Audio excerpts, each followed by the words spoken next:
Hi friends, எல்லாரும் எப்படி இருக்கீங்க? இன்னைக்கு நம்ம புச்சு கிரேச்சர்னா ஒரு சூப்பரான வீடியோ தாங்க பார்க்க போகிறோம். இந்த வீடியோவில் நான் ஒரு ரெசிபி ஷேர் பண்ண போகிறேன் டீட்டெயிலாக. அடுத்து நம்ம 2 டயர் கேக் நான் எப்படி செஞ்சேன் அப்படின்றத பார்க்க போகிறோம். டீட்டெயிலாக காமிக்கல, கொஞ்சம் கொஞ்சம் கிளிப் என்னால் எடுக்க முடிஞ்ச அளவு எடுத்திருக்கேன். இது இந்த கஸ்டமைஸ் டிசைன் அவங்களே சென்ட் பண்ணியிருந்தாங்க. 3 கீஸ் பைனாப்பிள் கேக்கோடது.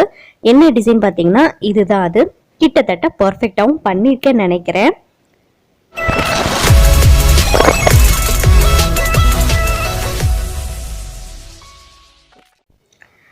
கிட்டத்தட்ட ஒரு பர்ஃபெக்டாக பண்ணணுன்றதுக்காக எல்லாமே ப்ரிப்பேர் பண்ணி வச்சுட்டேன். இது பார்த்திங்க அப்படின்னா டியூஸ்டே ஈவினிங் ஒரு 4 o'clock போல் நம்ம டெலிவரி பண்ணணும். அதனால என்ன பண்ணேன்னா நான் சண்டே மார்னிங்கே இந்த எல்லாமே ப்ரிப்பேர் பண்ணி எடுத்து வச்சுட்டேன். ஏன்னா அது கொஞ்சம் ட்ரை ஆனால் நம்ம ஸ்டிஃப் பண்ணுறதுக்கு கொஞ்சம் ஈஸியாக இருக்கும் அப்படின்னு நினச்சிட்டு 2 டேஸ்க்கு பிஃபோரே நான் இது எல்லாமே செட் பண்ணி எல்லாமே ட்ரை பண்ண விட்டுட்டேன். அடுத்து பார்த்தீங்க அப்படின்னா நம்ம ஓவன் வாங்கிட்டோம். இத்தனை நாளாக நான் குக்கர்லேயும் கடாயிலும் தான் கேக் செஞ்சு அதை டெலிவர் பண்ணியிருக்கேன். ஆனால் இது நம்ம வாங்கியாச்சு. இப்போதான் புதுசாக வாங்கியிருக்கேன். இது எப்போ வாங்கினா தேர்ஸ்டே வாங்கணும். தேர்ஸ்டே வாங்கிட்டு சண்டே தான் டெமோ கொடுக்க வந்தாங்க. அதுக்கப்புறமா தான் நான் கேக் செஞ்சோம். காலையிலே பார்த்தீங்கன்னா காலிஃப்ளவர் குருமா, அப்புறம் நிலக்கடலை சட்னி, தோசை, சாதமெல்லாம் ப்ரிப்பேர் பண்ணியாச்சு. இந்த டிசைன் பண்ணுறதுக்கு நம்ம கிச்சனே கச்சா முச்சான்னு ஆகிடுங்க. அப்புறம் ஓவன் வந்ததுமே எல்லாருக்குமே ஒரு ஆசை இருக்கும், ஓவனில் ஃபஸ்ட்டு கேக் செஞ்சிடணும் அப்படின்ட்டு.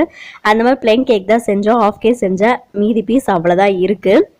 ஏன்னா அம்மா வரத்துக்காக வெயிட் பண்ணுறதுக்காக அது வச்சுருக்கோம். அப்புறம் மண்டே நைட்டு பார்த்திங்க அப்படின்னா ஓவனில் நான் பேட்சாக பிரிச்சுட்டேன். எப்படின்னா 1.5 kg 1.5 kg தனியாக பேட்சாக பிரிச்சுட்டேன். அடுத்த நைட்டே க்ரம் கோட் பண்ணி வச்சுட்டேன். அடுத்த நாள் காலையில் பார்த்திங்க அப்படின்னா ஃபுல் கொட்டும் முடிச்சுட்டு டிசைனும் பண்ணி முடிச்சுட்டேங்க. ஏன் இந்த வீடியோவில் நிறைய நான் டீட்டெயிலாக எடுக்க முடியல அப்படின்னா கொஞ்சம் அர்ஜென்ட்டாகவும் இருந்தது. ஏன்னா ஒரு காலையிலேயும் கிளம்பணும், நம்ம இந்த வேலையும் பார்க்கணும், பாப்பாவையும் பார்க்கணும். முக்கியமாக சொல்ல போகணுன்னா என்கிட்ட ஃபோன் இல்லைங்க அந்த அர்ஜென்ட் டைமில். ஏன்னா பாப்பா ஃபோன் ஏதோ பார்த்துட்ருக்கா, அப்படி அப்போது தான் நம்ம போய் கேக்கே செய்ய முடியுது. அதனால தான் என்ன டீட்டெயிலாக காமிக்க முடியல. இப்போ நான் ஒரு ரெசிபி ஷேர் பண்ணுறேன் டீட்டெயிலாக. இது என்ன பார்த்தீங்க அப்படின்னா மிளகு குழம்பு. நீங்கள் இந்த மாதிரி கிளைமேட்டில் இப்போ இந்த மாதிரி சளி காய்ச்சல்லாம் இருக்குன்னா இந்த குழம்பு செஞ்சு பாருங்கள், டக்குன்னு கேட்கும். எனக்கு அன்னைக்கு பார்த்தீங்க அப்படின்னா கோல்டு. நான் மார்னிங் செஞ்சேன், ஆஃப்டர்நூனே சரியாக போச்சு. எனக்கு என்னென்ன போட்டிருக்கேன் அப்படின்ட்டு காமிக்கிறேன். 1 ஸ்பூன் மிளகு, 1 ஸ்பூன் சீரகம், 1/4 ஸ்பூன் வெந்தயம் போட்டுக்கோங்க. கொஞ்சமாக பச்சை அரிசி, நீங்கள் எந்த அரிசி போட்டனாலும் போட்டுக்கலாம். அதை நீங்கள் நல்லா ட்ரை ரோஸ்ட் பண்ணிவிட்டு ஆற வச்சுக்கோங்க. அடுத்து ஒரு கடாயில் ஒரு 5 ஸ்பூன் அளவு ஆயில், அதுக்கு கடுகு வேண்டாம், அது உளுத்தம்பருப்பு, கடலைப்பருப்பு, மிளகு, தனியா, 2 காஞ்ச மிளகா போட்டிருக்கேன். அப்புறம் ஒரு 10-15 சின்ன வெங்காயம், அடுத்து ஒரு 10-15 பூண்டு. இது எல்லாத்தையும் நம்ம எல்லாம் வதக்கிட்டு இதையும் தனியாக எடுத்து ஆற வச்சு நம்ம பேஸ்ட் மாதிரி அரைச்சிக்க போகிறோம். அந்த பொடி தனியாக அரைச்சிக்கோங்க. அடுத்து பேஸ்ட் அரைச்சிக்கோங்க. பாருங்கள், பொடி அரைச்சிட்டு தனியாக வச்சுக்கலாம். இதையும் ஆற வச்சு பேஸ்ட் மாதிரி பண்ணிடுவோம். தனித்தனியாக நம்ம வதக்கி ஒன்றாவும் சேர்த்துக்கலாம். ஏன்னா அந்த ஃப்ளேவர் நிறைய கொடுக்கணும் இல்லையா, அதுக்காக பொடி மட்டும் தனியாக அரைச்சி வச்சுக்கிட்டேன். இப்போ கொஞ்சமாக நம்ம நான் நல்லெண்ணெய் தான் சேர்த்துருக்கேன். நல்லெண்ணெய் சேர்த்துட்டு அது எண்ணெய் காஞ்சதும் கடுகும் கொஞ்சமாக வெங்காயம் போட்டு வடகம் போட்டு தாளிச்சிருக்கேன்.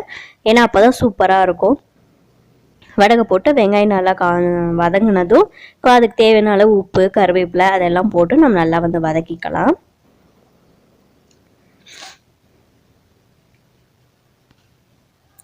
வெங்காயம் ரொம்ப வதங்கணும் கிடையாது. அந்த என்ன கலர் ஏதோ சொல்லுவாங்களே, என்ன கலருங்க, கண்ணாடி பதத்துக்கு வந்ததும் நம்ம எடுத்துக்கலாம். அதுக்கப்புறம் நம்ம அரைச்ச பேஸ்ட் இருக்குங்க இல்லையா, அதை போட்டு மஞ்சள் போட்டு நல்லா அதையும் அந்த எப்படி இருந்தாலும் வதக்கி தான் போட்டிருக்கோம். அதனால அந்த பச்சை வாசனை அடிக்காது. இருந்தாலும் நம்ம எல்லாத்தோட மிக்ஸ் பண்ணி விட்டுக்கலாம். மிக்ஸ் பண்ணி விட்டுட்டு நம்ம புளி கரைச்சி வச்சுருக்கோம். புளி பார்த்திங்க அப்படின்னா ஒரு எலுமிச்சப்பழம் சைஸ் அளவு புளி கரைச்சி வச்சுருக்கோம். அதை நம்ம எடுத்து ஊற்றி அதோட அந்த பொடி அரைச்சி வச்சுருக்கோம் இல்லையா, அதையும் நல்லா மிக்ஸ் பண்ணி நல்லா கொதிக்க விட்டு எடுக்கணுங்க.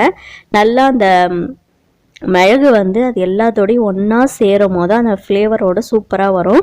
நீங்கள் இந்த மாதிரி சளி காய்ச்சல் சளிக்கு ரொம்பவே சூப்பரான குழம்புங்க இது. மிளகு குழம்பு தான். நிறைய பேர் இது பூண்டு மிளகு குழம்புன்னு கூட சொல்லுவாங்க. ஏன்னா நம்ம பூண்டு எல்லாமே இது வந்துட்டு நம்ம ரசத்துக்கு செய்கிற மாதிரி தான். என்ன இதில் வந்து நம்ம வெங்காயம் அதில் வந்து வதக்கிட்டு சேர்க்க போகிறோம், அவ்வளோதான். மிளகு இப்போ பாருங்க எல்லாமே நல்லா வந்து கொதிச்சு அந்த எண்ணெய் வந்து பிரிஞ்சு சூப்பராக இருக்குங்க. ஆனால் குழம்பு வந்து சூப்பர் டேஸ்ட்டாக இருக்கும். இன்னும் டேஸ்ட் பண்ணுறதுக்காக நம்ம இன்னும் ஒரு இது வந்து எக்ஸ்ட்ரா சேர்க்க போகிறோம். என்னென்னா வெல்லம். ஒரு கால் இதுக்கு வந்து நீங்கள் வெல்லம் சேர்த்துட்டு அதே ஒரு 5 நிமிஷம் கூட வேணாம், ஒரு 2 நிமிஷம் 3 நிமிஷம் நல்லா கொதிக்க வச்சு எடுத்துட்டிங்க அப்படின்னா குழம்பு சூப்பர் டேஸ்ட்டாக இருக்கும். நீங்கள் எதாவது ட்ரை பண்ணுங்கள். அதே மாதிரி சளி பிடிச்சிருந்தா நீங்கள் காலையில் சாப்பிட்டீங்கன்னு வச்சுக்கோங்க, மதியமே அந்த சளி எல்லாமே போயிடும். இப்போ சளி பிடிக்கிற மாதிரி இருக்குனாலும் உடனே இந்த குழம்பு செஞ்சு சாப்பிட்ருங்க. சூப்பராகவும் இருக்கும், உங்களுக்கு வந்து நல்ல ரெமடியாகவும் கிடைக்கும். இந்த வீடியோ உங்களுக்கு பிடிக்கும்னு நினைக்கிறேன். பிடிச்சா லைக் பண்ணுங்கள், ஷேர் பண்ணுங்கள், மறக்காமல் சப்ஸ்கிரைப் பண்ணிடுங்க.